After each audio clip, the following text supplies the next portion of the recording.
Thank you. I'm going to bring this up here because I don't like to be so far away from you, and this feels really big in front of me.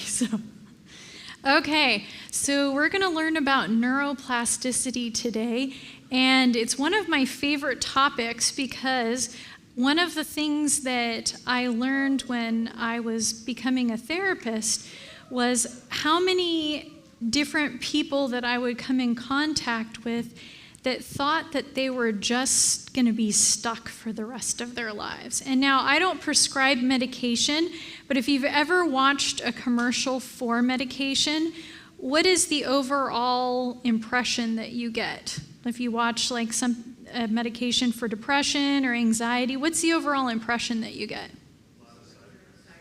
A lot of side effects, yes. They even put the sweetest voice to tell you, and you're like 5 minutes later, you're like, really? Is it worth it? Even with that nice voice, it doesn't sound good.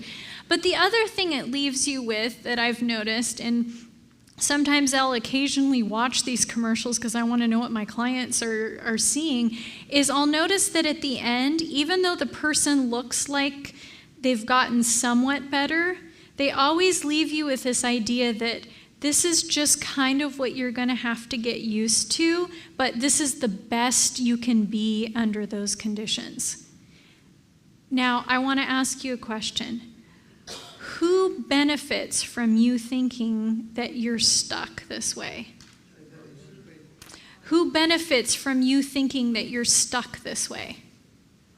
Pharmaceutical companies. And they'll even say in those same commercials, we're not sure what causes this. Who else benefits from not finding the cause of it?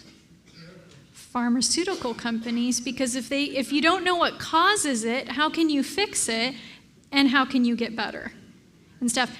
The sad thing is that's not the truth. That's not the truth. We actually know some things that cause these things. We actually know how to get better, but most of us don't have the kind of money that pharmaceutical companies do to be able to put out commercials for exercise. Are you going to see anybody get up with several $1 million to put a commercial together that says, are you depressed? If you just exercise. Who benefits from that except it's a nice gesture that the world gets to see that that's something that you can do. But when I had contemplated becoming a therapist even, I didn't want to work in a profession where I had to tell people, I'm sorry, this is just how it's always going to be. How does that feel for a therapist then? Can you imagine being a contractor and somebody saying, hey, I'd like you to remodel my house, and the contractor says, well, I can kind of do this, but you're just going to be stuck with the rest of this.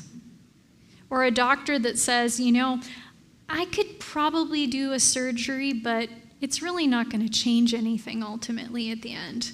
Can you imagine if a pastor said, I can give you the Bible, but it's not going to make a difference in your life, really? How depressing would that be to be that provider, knowing that no matter what you did, it wasn't going to do anything ultimately overall? And that's not what I learned as a therapist. I've actually learned that ultimately I can help you get better. And when I was younger, I hate that I'm using television as an example because I realize hopefully you're not watching television. That's one of the best ways to get over your depression and anxiety. But when I was younger, I did watch a lot of TV. And there was this one commercial, and this guy, he was the president of Hair Club for Men. I don't know if you ever remember that commercial, but he showed all of these before and afters of his clients and everything who had put on this cream or taken this ointment or whatever and would supposedly revive their hair. And at the very end of the commercial, he would always say, and ask me, I'm not just the president, I'm also a client. And then they would show his before and after. I can't show you my before and after necessarily, but I don't deal with depression anymore, and I don't deal with anxiety anymore, and I am actually somebody who has suffered very greatly at the hands of depression and anxiety. So I'm not just telling you this, I want you to see that this actually can happen. You can ask my husband, too, how much anxiety and depression he experiences being around me. Or not that he experiences it, but how much depression and anxiety he sees in me. Hopefully he doesn't have any depression and anxiety living with me. But he can tell you from his experience if I'm a depressed and anxious person anymore. But I used to have bad depression off and on growing up, but I especially had anxiety, and that was the underlying thing pervasive throughout my growing up experience, and I'm free of it. Amen. Now, praise God for that. But again, I have to remind you, just like last night, it doesn't mean you won't have little anxieties come up. I'm human. I experience those normal anxieties that people have. I experience loss in my life and those kinds of things, and those are depressing for a time, but I don't have that pervasive patternistic depression or anxiety anymore, and I do want to praise God for that, and I also want to glorify him in my own life because of what he's done. I want to share this with others. So you are fearfully and wonderfully made. So what are we going to learn today? We're going to learn the importance of neuroplasticity. We're going to learn the function of neuroplasticity and how to improve using this concept of neuroplasticity. So neuroplasticity, for those of you that don't know what it means, neuro just refers to the brain, and plasticity refers to the fact that your brain is not a static thing. It can change. If you look at your body, some of us who've lived longer, have you noticed how your body has changed over the years? Yeah? Now, if you're exercising and maybe you weren't exercising originally, you notice that your body changed when you started exercising too. Maybe you got stronger. I used to walk a lot more than I do now and even run and stuff. And one of my favorite things I would notice, and please don't look at my legs now because I have like bird legs, but I would feel, even with my bird legs, they just felt stronger and sturdier when I would exercise. There's something that would happen to the muscles and everything else involved. And that's the same way with our brains. And when I hear people say things like, oh, this is just how I am, I get really sad. Because we don't realize that we don't have to just stay the way we are. Our brains can change, just like our bodies change. Now, that's a good and a bad thing. Because your brain can get worse, your brain can get better. Just like your body can get worse and your body can get better. But I want to help you understand how it can get better. So there's two different types of neuroplasticity. Structural neuroplasticity, that means the actual shape and how your brain looks, but also the function of neuroplasticity, and that's how your brain works. Have you ever heard people talk about doing brain scans? You know, they'll even say, like, this is your brain on drugs, and they'll show you a picture of what your brain looks like, a healthy brain next to a drug brain. But they've actually, a lot lately, we're seeing pictures of people's brains when they're depressed, and you see a lot of inactivity versus, you know, when somebody has a normal brain, whose brain is really normal, but more normal brains, they look like they're lit up and it's active and involved and things like that. The sad thing about hearing that, though, is usually when somebody is depressed and they see the depressed brain, they think, oh, this is how my brain looks now, how sad. The problem is those SPECT scans and other scans don't show you where the brain started from. So just because, say I put 10 scans of depressed brains in front of me, those are just pictures in time of what the brain looked like then. It doesn't tell you how all 10 of those brains got there. So one brain could have been depressed out of the womb. In vitro experiences and things like that could have set that person up for depression. But that another brain right next to that one, even if they look the same, could have started out very healthy, but maybe through lifestyle choices and things like that, got to the same place. So what does that mean? Just because my brain looks this way right now doesn't mean it's stuck this way. Just like it changed to get there, it can change to get out of there. And that's what I want people to remember too, is when you look at these pictures of different brains, they're only a picture. Just like you could have been really upset 5 minutes ago and then you smile for the camera. That doesn't mean that's who you are, because a lot of depressed people can smile for a camera and look really happy. It only tells you what your brain looks like in that moment. So don't feel hopeless just because your brain might be this way right now. It can actually change. So I want to look with you at some different ways that we can develop neuroplasticity. So one of the things that we want to consider is change is mostly limited to those situations in which the brain is in the mood for it. So I'm going to use some examples as I share some of these. What does that mean when your brain is in the mood for it? If you're depressed, how is your brain ever in the mood for something? But sometimes what we can do, remember we talked about thinking earlier, sometimes you can actually convince your brain of something. So when you walk into church and you've had a really tough week, and maybe you're thinking, I really don't want to be here. I just want to go home and sleep. Is your brain in the mood to learn anything? No. So what can you do beforehand? Maybe you can read the Bible and you can pray to get your mind in the mood for learning something new. And that can actually change your ability to take in all of the things that you're learning. So getting your mind in the mood. Now, sometimes that takes a lot of work. When I worked in the group home with the at-risk kids that I loved working with, they were not the nicest kids. They were very difficult.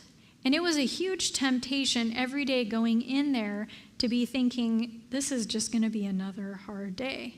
So I would have to psych myself into being there, which would mean get myself in the mood for something different to happen. And sometimes I would have to be like, oh no, they're not going to get me today. I'm ready for this. And I'd have to get myself pumped up to go in there, because how is my experience going to change if I'm not getting myself in the mood for it? And we can do that with ourselves too. We can actually get ourselves in the mood. How do you get yourself in the mood for something? Think differently about it. How do coaches get their players in the mood for a game? Yeah, you think a lot of positive things. You don't go in there going, I'm going to lose this game. How effective are you going to be when you're playing it? So you have to get yourself in the mood. You have to build yourself up. And there are many different ways that we can do that. We've talked about gratitude. Gratitude is a great way to build yourself up. Several years ago, I went to the Tut Museum. Did anybody see that? I think actually it was probably more than a few years ago. It was going around the country. And little did I know it wasn't actually King Tut's, skeleton that they were showing. It was a replica of it. So I don't know why we got so excited to go to this thing. But I was not necessarily excited. I was excited about going to GYC, which is in the same place. If you haven't heard of that, it's for young people. And I wanted to go, but I didn't want to go just for myself. I had a friend who had never been. And GYC is like a lot of young people go. It's a spiritual experience and stuff. It's great. It's a part of our church if you've never had the opportunity to go. It's wonderful when you can see thousands of young people like loving God and wanting to learn more about him. And so I was excited to take my friend who had never been. And so he promised me he would go with me if I promised that I would go to this museum with him, because that's what he really wanted to do, and they were in the same location. Well, I got there, and it was so boring. So boring. Everything was about like preparing for the afterlife and all this stuff that I thought, what a waste of time they did. Did you know back then they would kill their whole entourage if the pharaoh or the king died? Because they thought they were going to come back and they needed an entourage. How boring is that to listen to this such depressing stuff? And I thought, oh, I don't want to be here. And then I reminded myself, hey, Amanda, you know better than this. You got to think about this differently. You got to do something. Get in the mood for it. You know what dawned on me? This whole museum was about all of these kings and pharaohs who were preparing for the afterlife by having all this gold around them and everything like that. And it dawned on me, aren't our lives kind of a parallel to that? Aren't we preparing for the afterlife? The difference was how they prepared for the afterlife that they believed in versus the afterlife that we believe in. And I started thinking about, wow, we're supposed to bring people into the afterlife with us too, right? And the more I started thinking about this, the more excited I got about being there. I was seeing these parallels between how the Egyptians lived and how we're supposed to be living. And I started scribbling notes down. And my friend had to come back for me because I was so far behind, noticing all of the parallels and writing these notes down. But what did I have to do in order to get something out of it? I had to change my mood about what I was there for. I had to think about it in a different way. But what was then happening? Now my brain was in a different place and I was ready to learn something.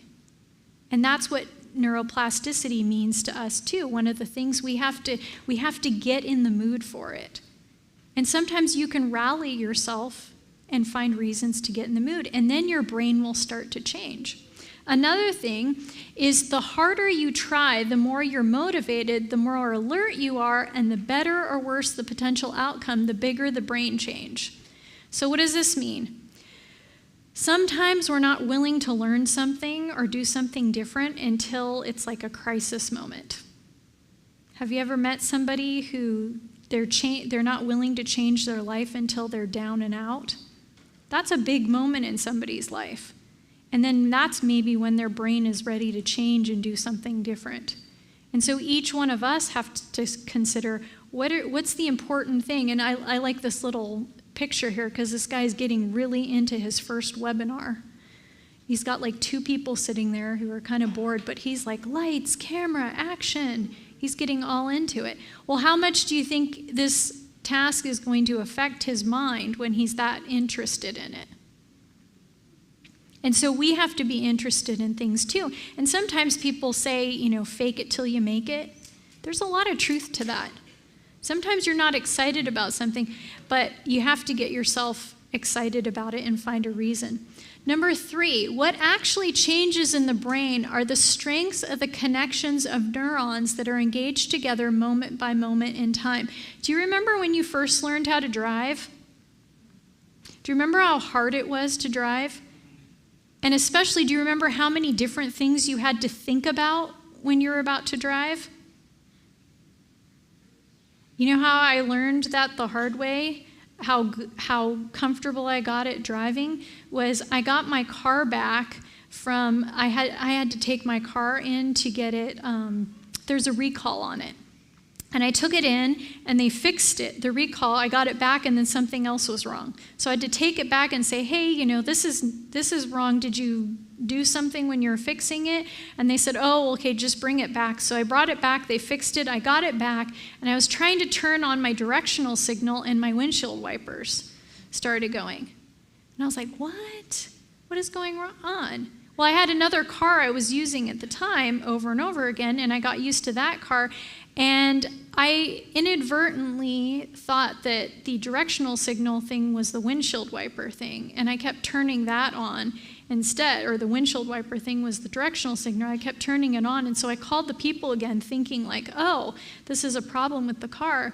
And the guy started laughing, and he's like, ma'am, you're supposed to turn this on, and I think you got it confused. And I was like, oh, can you please forget that I just called you? And he said, called for what? He was joking. And I thought, you know what? He's going to tell all of the people that he works with this woman is really dumb and she doesn't know how her car works and stuff. But I was already in the mode of used to this other car, and it got me off and stuff when I got my car back that I just assumed that they had messed something up with my car.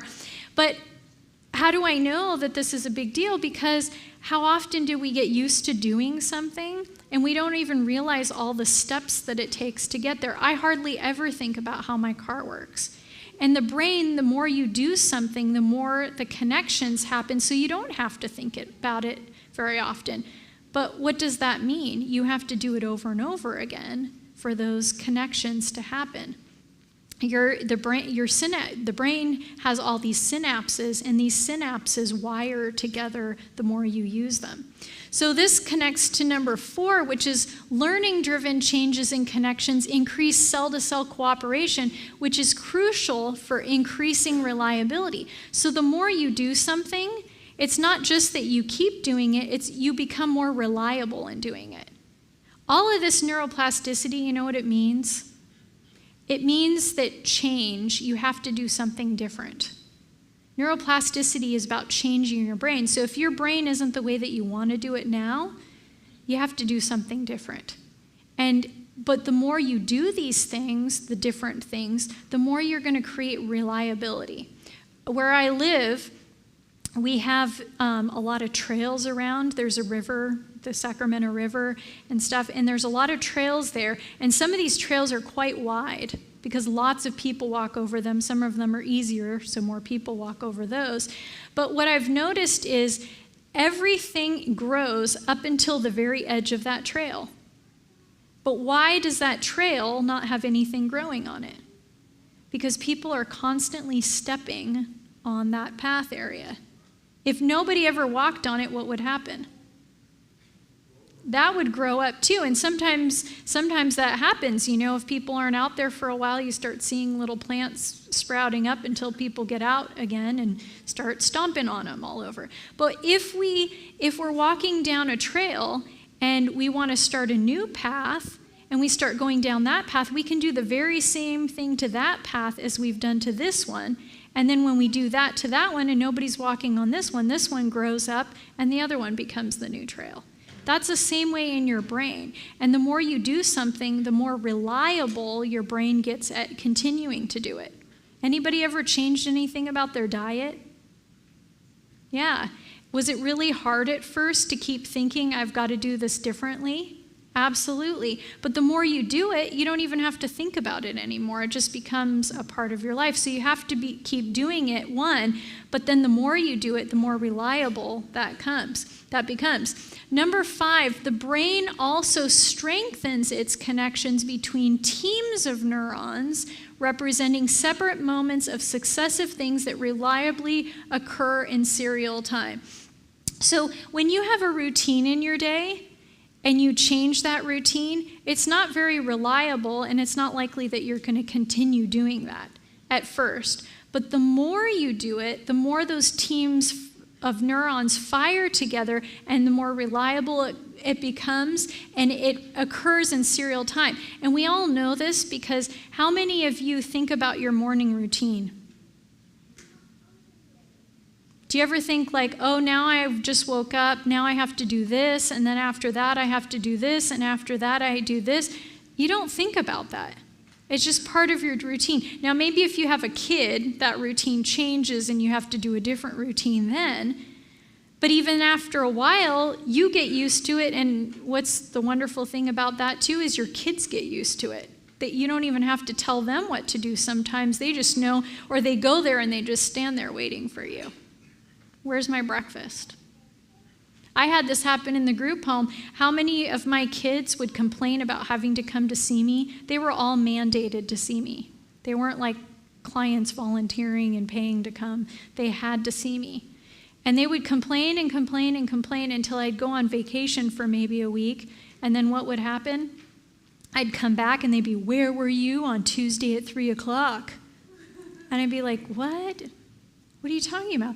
I thought we had a therapy session at 3 o'clock on Tuesday. Oh, you do miss me when I've gone. But they knew it was just a part of their life, and anytime anybody would deviate from it, that's when the problem would happen. But the more we do things, the more the brain gets used to that. So that's a good and a bad thing. It's really hard to get out of that when your brain's doing the wrong thing. But the more you practice it, the more likely it'll become habit too. Next thing is initial changes are temporary. Your brain doesn't like to do something new again. So it's only temporary that you're going to do it. Sometimes people, my clients will say to me, I'll ask them like, did you try this at home? Did you try changing your thoughts? Yeah, I did it, but it didn't work. And I'm like, oh, how many times did you do it? Huh? I said, how many times did you do it? I did it once. I'm like, Well, you kind of have to keep doing it to notice the change that's going to happen and stuff. What? I have to do it more than once? But the brain doesn't naturally go, oh, yay, I've done something once, I'm going to keep doing it again. You have to keep doing it in order for it to notice the change. And our brain first records the change, then determines whether it should make the change permanent or not. Well, how does the brain decide whether it should make it permanent or not after we've just tried it once?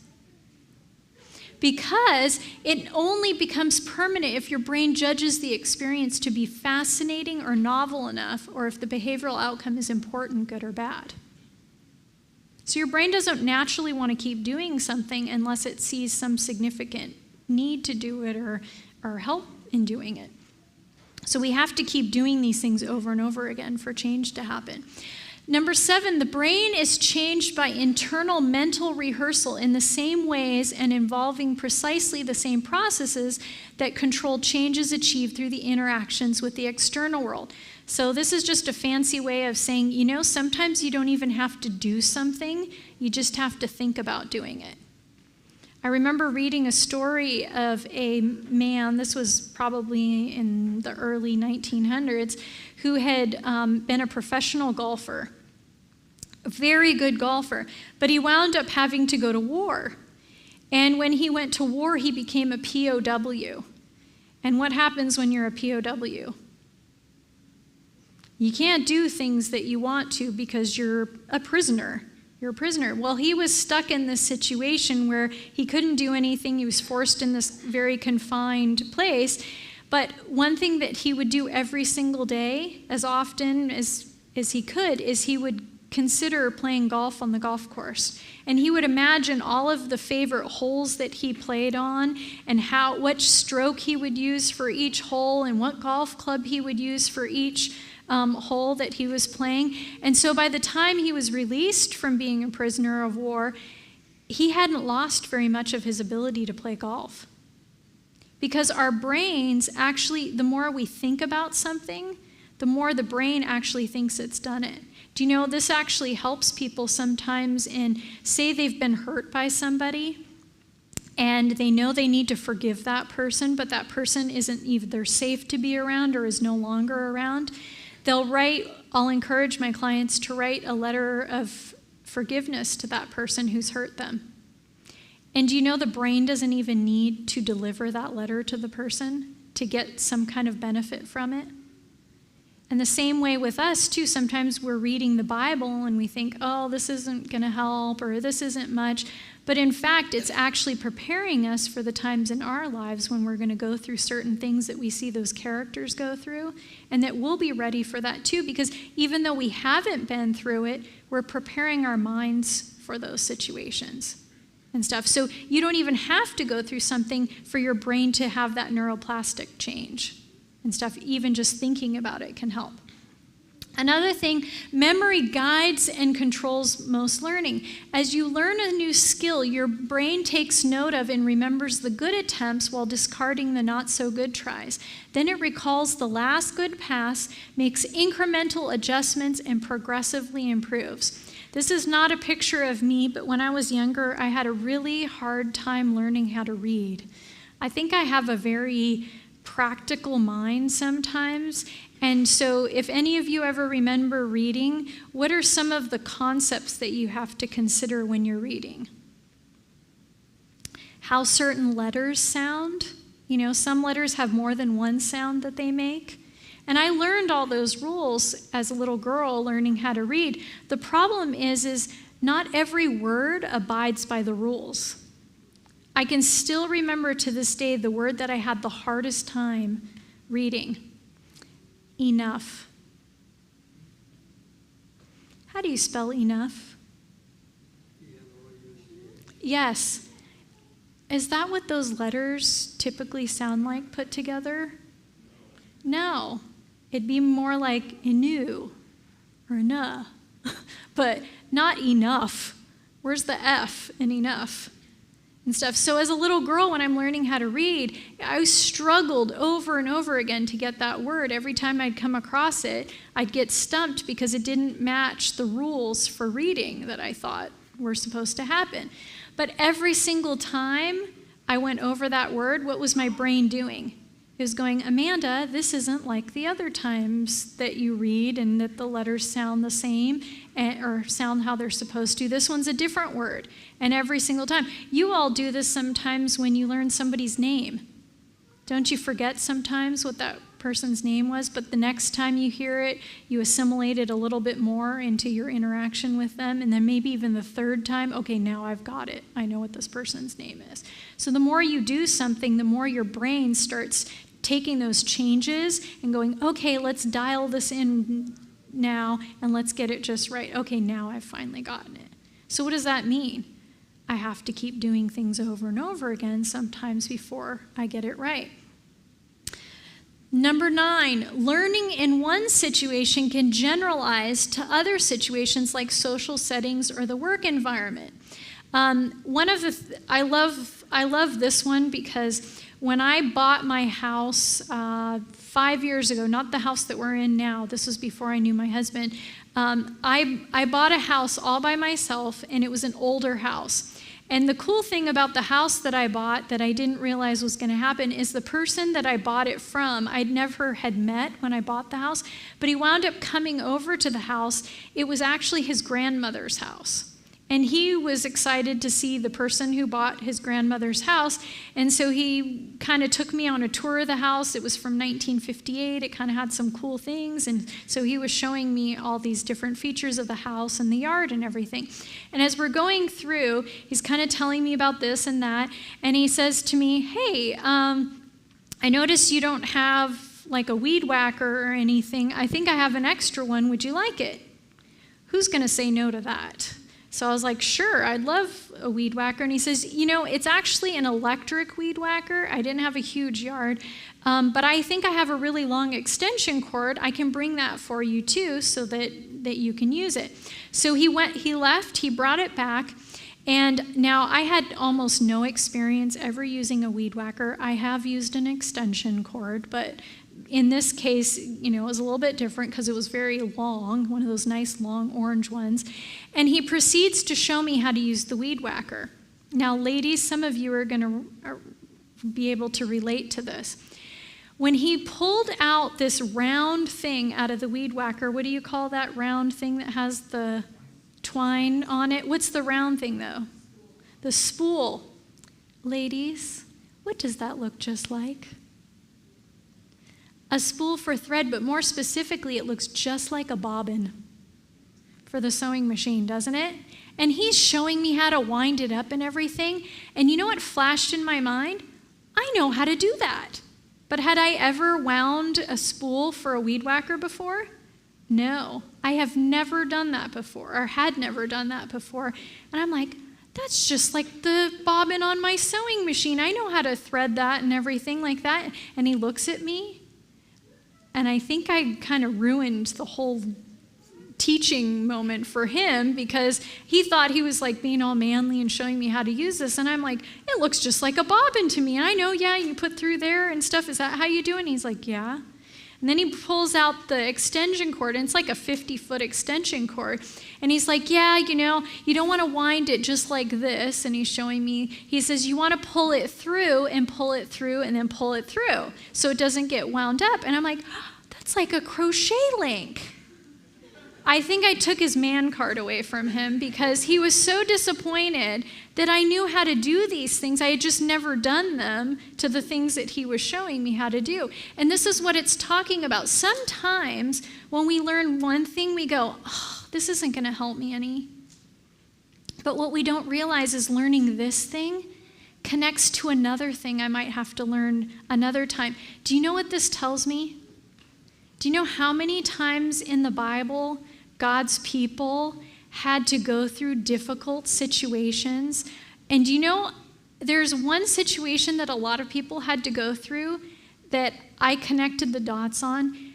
How many different of God's people had to become shepherds at some point?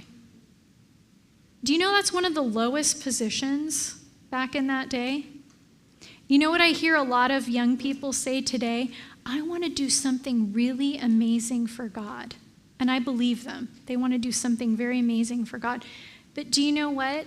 Sometimes God has us do something very menial now, because that menial thing will teach me about something bigger. What do you think tending sheep taught David about leading a nation? What do you think tending sheep taught Moses about leading the Israelites? Just because we're learning one thing, don't disregard the value of even the smallest thing you're learning about, because it could transpire into something major, and God's preparing for you that for you now.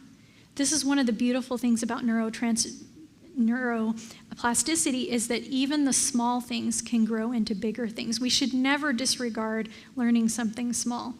But the last thing that I want to share with you is that neuroplasticity means the brain is always learning. And this is good and bad, because the brain can learn bad things. There's no such thing as a static brain. It's always learning for good or for evil. And so we really have to guard our hearts and our minds. Our hearts are an extension of the mind. We're not talking about your actual physical heart when we talk about guarding your heart. You're talking about guarding your thoughts. And the Bible says, be sober, be vigilant, because your adversary, the devil, walketh around like a roaring lion, seeking whom he may devour. He knows all those times when we go, oh, it doesn't really matter. It's not that big of a deal. He knows what's happening to our minds. And the small things do matter to our minds. They do change us. And neuroplasticity tells us, neuroplasticity makes your brain resilient. It means that your brain is always learning. Neuroplasticity enables you to recover from stroke, injury, and birth abnormalities. But the brain is not, it says it's neutral. It doesn't know the difference between good and bad. It just accepts whatever you put into it. It learns whatever is repeated, both helpful and unhelpful, thoughts, actions, and habits. Therefore, neuroplasticity may entrench depressive, anxious, obsessive, and overreactive patterns. If I keep playing the same thoughts through my mind that are negative, that's going to have a neuroplastic effect. Because oftentimes we talk about neuroplasticity being a wonderful thing. It is, but it can also be a dangerous thing if you're doing it in the wrong direction. So we want to remember that, therefore, if anyone is in Christ, he is a new creation. The old has gone and the new is here.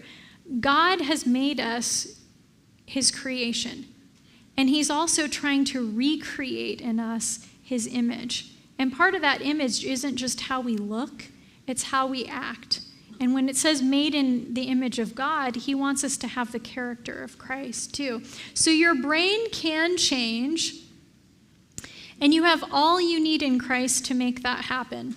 I don't want anybody to feel like they're stuck and they can't do anything just because of a difficulty that you might have. Your brain is capable of changing, and I haven't showed you this yet, but this is the Brain People podcast if you ever want to watch it.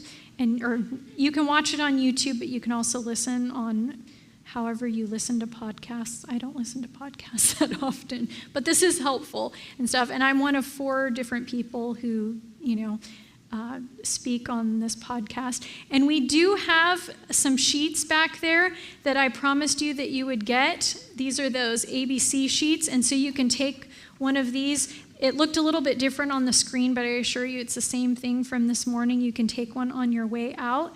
And I'm just ever so thankful that God gave us resilient brains that are able to change. And if you don't know yet what you're capable of, please pray and ask God what he can do with your mind and with you. And I know he will do something wonderful if you'll let him. But that means we have to believe what God tells us and not what Satan tells us. So let's end with prayer. And if you have any questions afterwards, you're more than welcome to ask, and I'll try my best to answer them. Dear Father in heaven, I just want to thank you so much for all that you've done for us, how you've given us truly resilient minds and bodies. And you didn't make us resilient because you wanted us to, test to see how much we could go through, but because you knew that there would be times where we'd have to go through difficult things, and you wanted us to honor and glorify you in that process by practicing and training our minds. Lord, help us to be good stewards of the thoughts that go through our minds and to continually take captive each thought and to make it obedient to the thoughts that Christ would have. And we know we can do all things through Christ who strengthens us. And so we ask these things in his name. Amen. Anybody have any questions? I have a little one back there wanting to ask a question.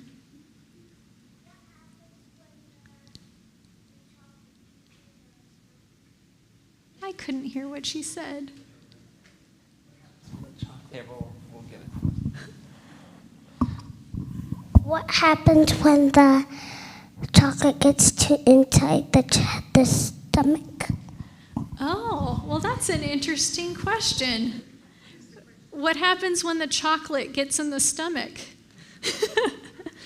Well, by then it probably tasted really good, but depending on, I'm not a nutritionist, but I'm not sure if I should go there. But that is a good question. Yes, there is a little bit of caffeine. That's what I was going to say. There is a little caffeine effect and stuff. It's not huge, but there is an effect that it has on the body. It's a very good question, though. Do you like chocolate? Yeah. Any other mental questions? It's okay if you want to ask individually, too. Yes?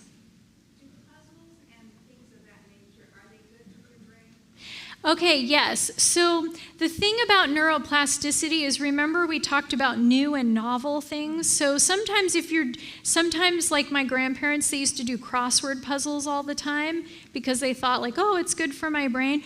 Those are good for your brain to a degree. The more you do something, though, the more you don't have to think about doing it. So yes, puzzles are good if you're changing them up and sort of, but crossword puzzles even, you tend to learn rules about how to make the words work and that sort of thing. If you know what I'm talking about, you kind of learn how the process goes. So you don't have to think about it as much later.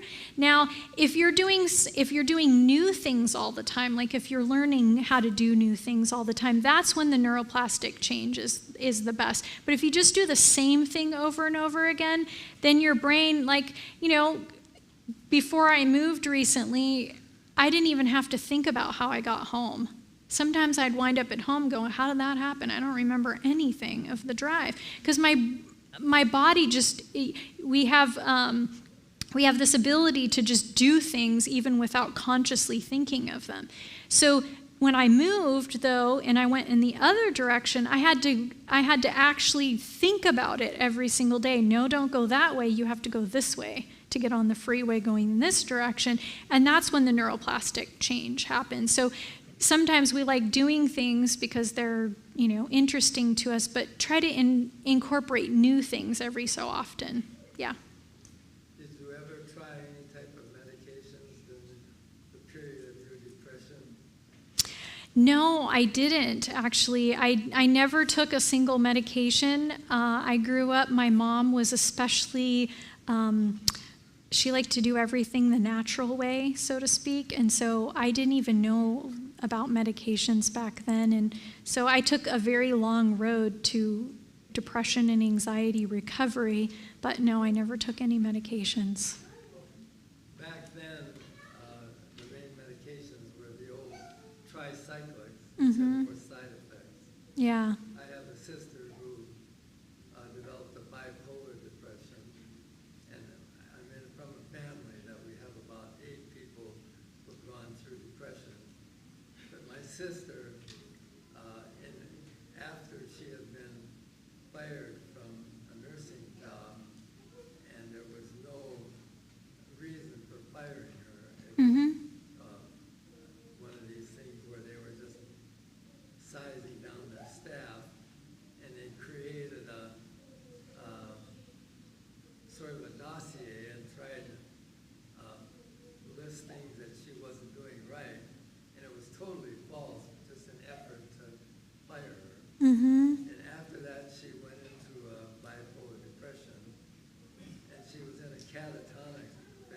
Wow. She went for about 5 days with no sleep, Mm-hmm. literally standing up, staring. And I don't believe there would be any way of dealing with that other than modern. Yeah, and I didn't have a catatonic state that I was in myself, so that's quite extreme. But there are even some things that you can do, even though she can't necessarily do them on her own. But there are some things that, we recommend. Being outdoors and just sitting outdoors can be a wonderful benefit to somebody who's experiencing even that kind of state of mind and stuff. But for the general person who's dealing with depression and anxiety, exercise is really good for them. What happens when you get exercise? You get endorphins. What are endorphins known as? Happy chemicals. But if you go outside, especially now that you have some nice sunlight too, you get serotonin. And serotonin is also a happy chemical. You know another way to get serotonin?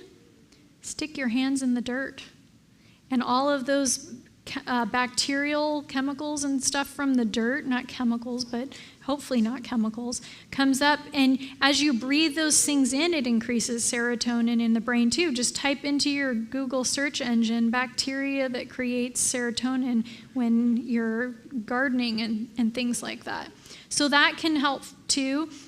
There's just so many different things. Being near running water, like a stream or, a waterfall or the ocean. I know there's no ocean near here. But just being outdoors and listening to the birds chirp, even sounds of nature naturally calm the system down because they're more natural to the body's, rhythms and things like that. And so there's really good things. But food, too. I'll tell you this. I think my sister would be okay with me telling you. My sister actually suffers from a psychotic disorder, and she was on pretty heavy psychotropic medication for a while. And I tried. Jesus couldn't tell his family what to do. Sometimes therapists can't help their families either because they remember you when you were fighting with each other at 5 years old and stuff like that, so they don't want to listen. Well, I tried my hardest to give my sister some resources and stuff. She never listened. And all of a sudden, one day I get a phone call from her, and she said, I'm thinking of going down on my medication. And I was like, oh, I don't know if that's a good idea, So I had her tell me some more, and she said, yeah, I'm actually feeling a lot better now. And I said, oh, okay. And she said, yeah. So she went online. My sister and I were raised Adventist. She went online and she found somebody who was doing a plant-based diet, a whole foods, non-processed plant-based diet. And she started following this person on YouTube and cooking all naturally, like no oils and stuff except the oils that naturally occur in foods and stuff. And it just a very almost raw diet, but not quite. And she did this for several months. Not only did she lose weight, that was her goal to do it, was to lose weight. But not only did she do that, her brain started to heal. And so she started, I said, well, I didn't tell her this necessarily, but I'm like, you're doing all the stuff like you're supposed to be doing that, I wish, you had done before. And she said, yeah, I'm feeling really good, so I think I want to lower my medication. I said, well, maybe you should talk to your doctor first before you do that, just to see if it's okay, because I didn't know a lot about the medication she was on. Well, she went ahead and reduced it anyway without going to her doctor. Now, I'm not telling you to do this, by the way. Please ask your doctor. But she reduced her medication, and she continued to feel better. She had a little bit of a headache and I think some stomach issues that came from changing. That's what we assume. But then she went and she decided, you know what, I'm feeling really good. I'm going to start exercising. So she would walk 3 miles every single day. So now she's eating this really healthy diet and walking 3 miles a day. She called me up and she said, I think I want to get off all my medication. And I was like, ooh, I'm not sure because, she had some pretty serious stuff that she was dealing with, months and even years before. And she says, no, I feel really good. I want to do this. And I was like, oh, I don't know if you should do it. She is off all of her medication. And she's been doing this for maybe a year now. and stuff. So please do not underestimate the value of the fuel you put in your body too. A lot of people are suffering because they think anything is okay to put in their bodies. But I always ask people, men understand this maybe more so, but if you had your dream car that you had worked at night and day, years for, you put that thing together maybe, you got it just the perfect way, would you just put any kind of old oil in it? Would you put any kind of fuel in it? But how many people treat their dream car better than they treat their own body and mind? We only get one body. You can have multiple cars. Even if your dream car, doesn't work, you could probably find another dream car out there somewhere. But do you get another chance at this thing? No. You can get, artificial limbs and stuff like that, but you can't, once you mess with your brain, that's not a fun place to be.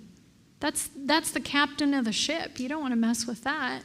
And so don't underestimate the things you put in your body too to get the things out of your mind that you want. And I meet a lot of people who've never even considered going plant-based.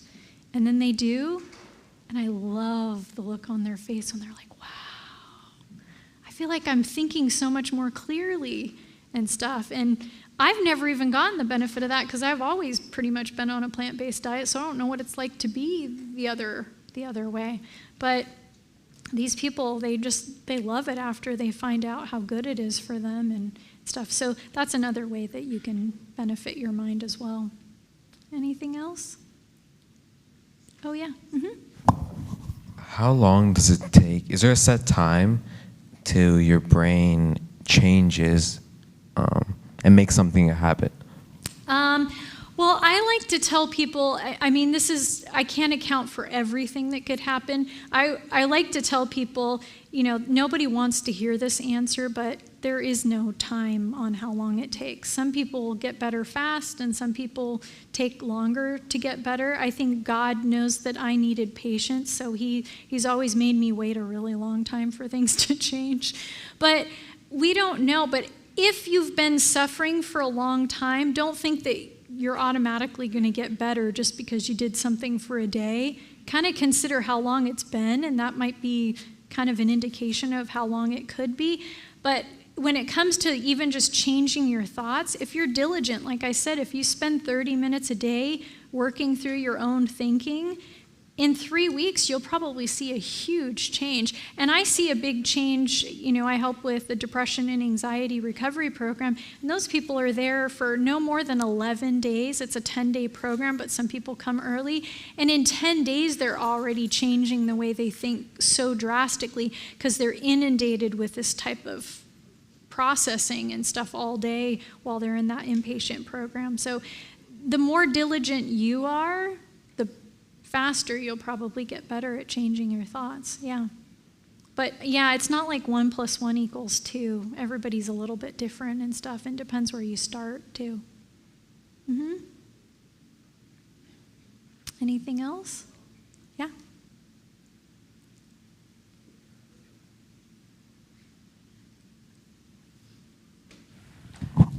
I have a question too. Okay.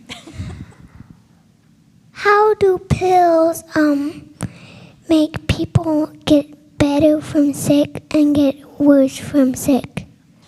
Oh, that's a good question. Well, when it comes to psychotropics, pills, that's a very mature question. Pills don't fix problems, they just alleviate some of the side effects of what's already there in most cases. Now, sometimes, it can help, but it never fixes anything. Because I think God knew that we needed to work out some things ourselves, and so He gave us the capacity to do that. So pills usually just curb some of the symptoms that you're dealing with, but they never actually fix a problem. You actually have to do the work to fix the problem. But remember, work is not a bad thing. You learn a lot from work, and just like we learned in neuroplasticity, when you learn a small thing, sometimes you can relate it to another bigger thing or a similar thing. So, yeah. But they do sometimes make people sick, and sometimes they make people numb too. I get a lot of people who say, I just don't feel like I'm feeling anything. Like maybe they felt depressed, they took pills, and now they don't feel anything. So it just depends, and pills don't always work the same for everybody. Sometimes I have people who love the pill that they're on, and that somebody else says, what? That didn't do anything for me, that made me sick. So we're all kind of different in how we recover from that. You have Yes, I was just wondering, working with elderly people who may be senile, is it better or worse, if they're not thinking correctly about things? Should you correct them, or should you let them think the way they want to think at that point in their life? Yeah, well, I'm not an expert in dementia and things like that, but I did hear something pretty cool that you can do sometimes. So one of the things that a lot of people with dementia will suggest is that they've lost something. They'll like, where are my gloves, or where are my car keys, or where are my glasses? And you're thinking, you're not going to drive anywhere. Why do you care where the car keys are? So one of a senior home did this thing, and I thought it was a really cool idea because the caretakers got really frustrated having to explain, you don't have a car, you're here for a certain amount of time. So what they did is they had this dresser or console kind of thing out in the hallway, and they put keys, they put gloves, they put sunglasses, and all these things that the seniors were saying they were losing, but they weren't their things, but it doesn't matter because they don't know what they're looking for anyway. And they filled all the drawers with this stuff, just random things from lost and found and all kinds of things. And so anytime they would ask, they'd say, have you seen my car keys? They'd say, oh, why don't you go look in the dresser over there? And it would distract them, and then they'd go on and do something else. It was more for the staff, though, because, they were tired of answering that question. But I thought, oh, that's a really cool thing. Another thing that they did, too, is they also had like behavioral charts, like rewarding them for certain behaviors that they did, because sometimes they forget or they don't want to eat. They almost become like kids again, and they get frustrated. So they'd get little like stars and rewards for doing certain things, and that seemed to work really well for them, too. And ironically, they would remember that they deserved a reward for it often. So, yeah. I have a two-part question. I'm trying to promote reading in my friends. Mm-hmm. They start reading more Christian literature, but I notice a lot of my friends don't like reading.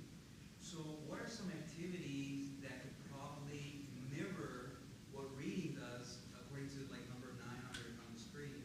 And what does watching TV do to neuroplasticity? I can relate, so maybe... No. I didn't cover that necessarily, but when you're watching television, some of you might have heard this, your brain actually goes into a hypnotic state. And in fact, if you don't watch TV regularly, it takes longer for your brain to go into that hypnotic state. But if you're a regular television viewer, it's like this. Your brain will just automatically go into that, and so you will sort of absorb the things that you're hearing because you're not in a state to process. You're not frontal lobe thinking, as we call it. And so yes, it does definitely affect you. And it also makes it not interesting to do things like reading. You don't find the same joy in reading. And so to answer your other question, what kinds of activities, I think, like the glow tracks that you have out there, they're really short. So if you can pique somebody's interest even in reading it, but remember too, our example is really important. If you say something like, wow, I read this thing, can I read it to you, or something, just this little excerpt or something. We are very, very inundated with technology nowadays, and it makes even normal, sort of seemingly mundane things seem boring. But one of the things is that a lot of people recognize now is people's attention spans are really short. So if you recognize that short attention span and you appeal to just that small amount of time, then you can grow the interest if there's other things attached to that too. So that's my recommendation. Anything else?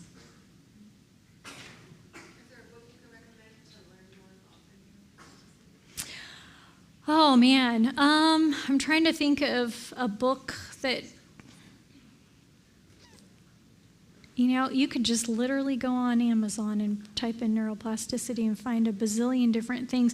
The unfortunate thing about a lot of books, and one of the reasons I don't read all of the books out there on some of these things, is they mix really good stuff with lies too. And so, like, there's some really great books that talk about, you know, PTSD, or they talk about, you know, trauma things that people go through, and they give a really good introduction to it, but then when it comes to this is what you should do, then they start getting into all these sort of weird things that they endorse. And so it's hard for me to find a book that I want to give you as like reading material, because there's all these other things kind of twisted in that I don't want to send somebody into the wrong direction. So, but you can go online and just read some information on it too. Yeah. Another question. How does trauma affect neuroplasticity?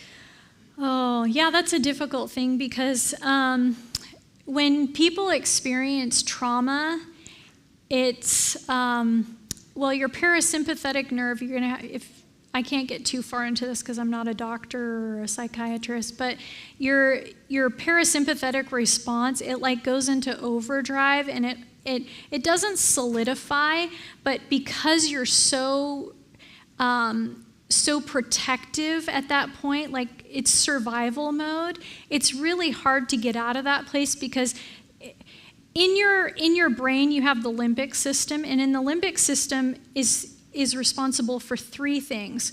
One is smell, one is memory, and one is feelings. And all I have to do is ask you a time when you smelled something and it reminded you of something. You know that. Like when I went to summer camp when I was little, and I loved summer camp. I love summer camp. And it was the first time I really smelled pine trees. So then after that, every time I smelled pine trees, I would get these wonderful feelings come over me and these wonderful memories of summer camp, because I loved it. But some people have smell that reminds them of traumatic kinds of things, and then it feeds those feelings and then the memories and stuff. So those three things, and whenever somebody goes through a traumatic situation, oftentimes the brain takes like a snapshot of that, and then you go into this place of hypervigilance. So if anything reminds you, remember the memory part. If it smells like it, or you get a feeling, that sort of thing, it like culminates into this very protective place where you don't want to go there. And so it can be really hard. So sometimes you have to help somebody deal with the emotional response first before you can start to help them with their thoughts. How to manage those emotions first before the thoughts. Mm-hmm. Is that it?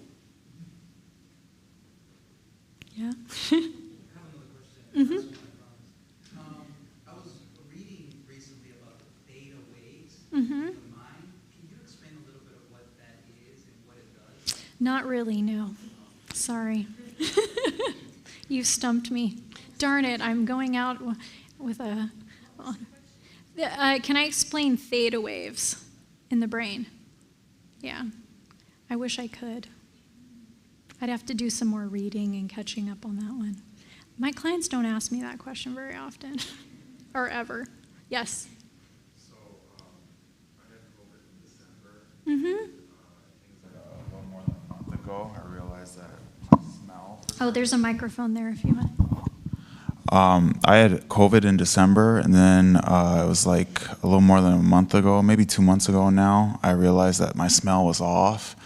So do you know if there's any way to kind of like retrain my... I've been trying to look up stuff about how to retrain myself to smell things or whatever. Mm-hmm. I don't feel like it's working. Is there any advice you could offer to get my normal sense of smell back?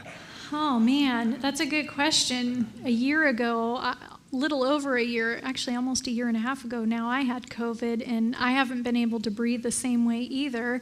And I've heard some people say some things. I don't know if I've lost my sense of smell, but just my nasal cavity seems like it's not 100% clear. So it may not be training yourself to smell differently or to respond differently to that. Sometimes I've heard some people, like just over time, it improves. So it may just be a matter of like a few more months or something that you might get back your sense of smell. But it is frustrating when we don't realize how important our sense of smell is until we lose it or it's not the same anymore. But you might look into even some natural things that you can do to, recover from.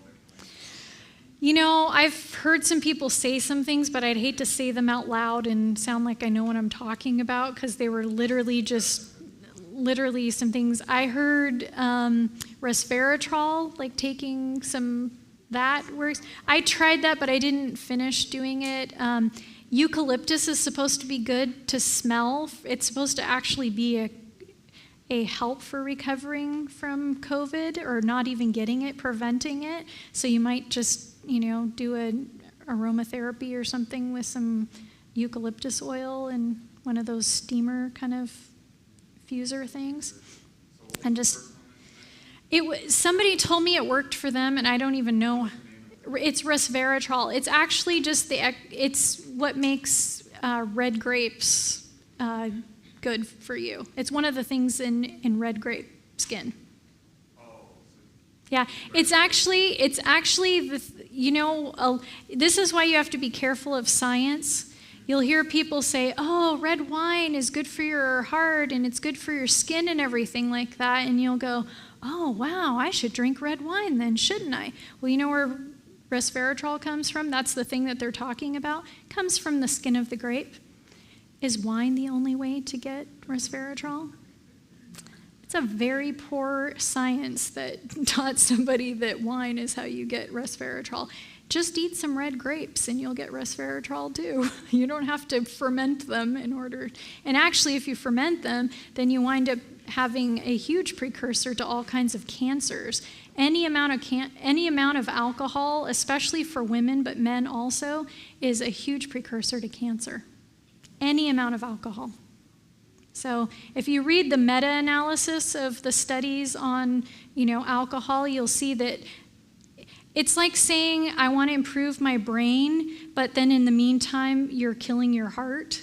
Like, how helpful is it going to be if you can think really well if you're dead because your heart's not working? So it's always good to look at the meta-analysis. That means all the studies on it, because even though this study says it's good for this, it may not show that it's bad for this. So you want to be careful with some of those things. Yeah. Yes?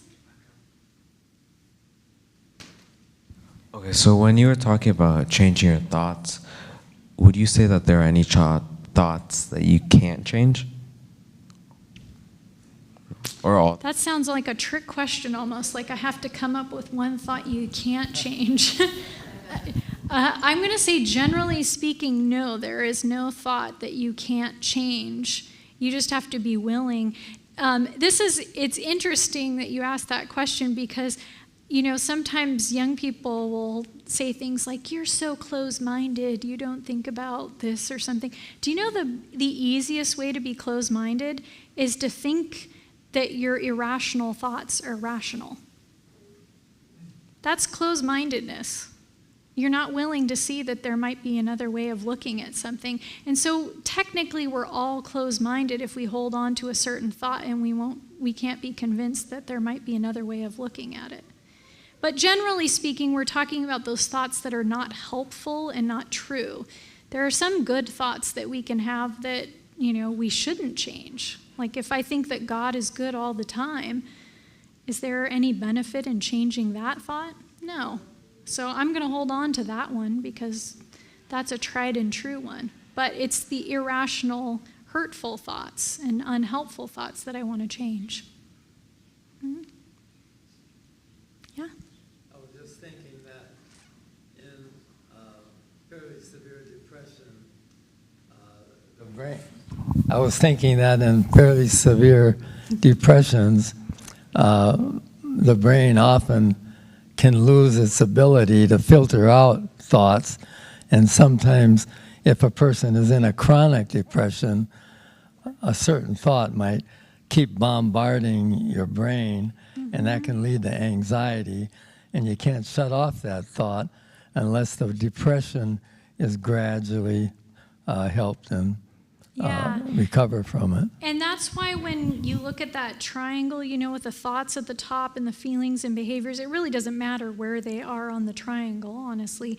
But when you look at that triangle, when we're feeling depressed or anxious, the thoughts help, but sometimes we can't get to the thoughts yet because that feeling is just so strong. So sometimes what we can do is we can actually go over to the behaviors and do something different in that moment. If I just sit there and dwell on it and ruminate on it, then nothing is going to change because the feeling is so strong I can't even get out of it to try to change the thoughts. But if I just get up, or even if I'm more in a catatonic state where I'm not really thinking, you know, rationally and I can't do for myself, even having somebody else say, hey, get up, we're just going to go outside right now. And they help that person so that that can be the first step, and then you can get later on to the thought changes and stuff when you're that bad. I'd like to point out that I've worked with people who were in homosexuality, and we helped them out of homosexuality. Mm-hmm. These were Christian men and women who didn't understand why they were the way they were. And we taught them that actually you're not the way you think you are. Mm-hmm. The Bible says that God created men and women. And you are a man, mm-hmm. even if you don't feel like it. Mm-hmm. And we had them change their thoughts. Some of them made some profound changes. Some of them got married and had mm-hmm. children. But I tell you, one of the fellows told me once, he says, I am a man. I'm supposed to like women. So I'm going to take a woman out. Mm-hmm. And we went out on a date and we had dinner. And I kissed her afterwards. And he said it was like kissing a door. He didn't have an emotional reaction, mm-hmm. but he kept working mm-hmm. on that. I am a man, and this is what men do. And he worked out of homosexuality. Mm-hmm. It's not something you're born with. Yeah, you're getting to the hardcore stuff now. Yeah, it's hardcore, yeah. Yeah. And also, exercise covers a multitude of sins. Yes, just getting out on your bike, even if you don't feel like it, walking around the lake, if the bugs aren't too bad, just getting out and doing something. Like, I have whole bunches of lesions on my brain. I ride horses, and I've been thrown so many times. Mm-hmm. I'm not built for riding, okay? And I had a problem once, I don't remember what it was, but I had a brain scan, and the radiologist came back to my husband and said, she's still walking? I had so many lesions on my brain. Wow. But I keep going. Mm-hmm. You just got to keep doing it. Yeah. And exercise to me, if I have a headache, or I don't take aspirin, I get out and ride my bike if I can. But it makes all the difference in the world. So, and right now, and I've gotten into avoiding sugar and fats, like butter. I love butter on homemade bread. And I used to like to have a cake pop every day. I don't do that anymore. I've lost 13.5 pounds. Wow, praise God. And I think my brain is becoming clearer. I've got all kinds of things I need to work on yet. But exercise and eating plant-based foods, mm-hmm. skip the sugar, they put it in everything. Mm-hmm. Read the directions, read the ingredients on the package, mm-hmm. and you'll find it's in everything. Yeah. So just skip the sugars, okay? Yeah. Sometimes, you know, people, if you're struggling, you might have to make some extra, you know, changes in your life to get better and stuff. Some people aren't struggling so much. So, you know, maybe they're not at that place yet. But yeah, if you're struggling with depression or anxiety or any kind of mental health situation, consider, you know, making some changes and see if things don't work. I really believe that God has the simplest method for helping us, and it doesn't have to be complicated, and it doesn't have to be expensive. It can be actually quite inexpensive when you consider the things that he does. And, you know, even hydrotherapy can really help people too. And If you don't know what that is, that's hot and cold treatment. Don't think about the pain. Yeah, think about the benefits from it. And plenty of people get pain. You know, you've heard the side effects of medications. How bad could it be doing hydrotherapy? So anyway, yeah. Well, we'll end here, and I'll say a prayer for all of you, and let's bow our heads. Dear Father in heaven, I just thank you so much for everyone that's here and everyone that's here that represents others who are not here. I ask that you would let us multiply this information by sharing it with others in a godly and loving way, that you would help us to live our lives as an example of the wonderful methods that you've given us for health and well-being, especially mental health. And Lord, just help us to be good stewards of this time that we have on this earth, and let us be faithful and ready for your soon coming. And we ask these things in Jesus' name. Amen.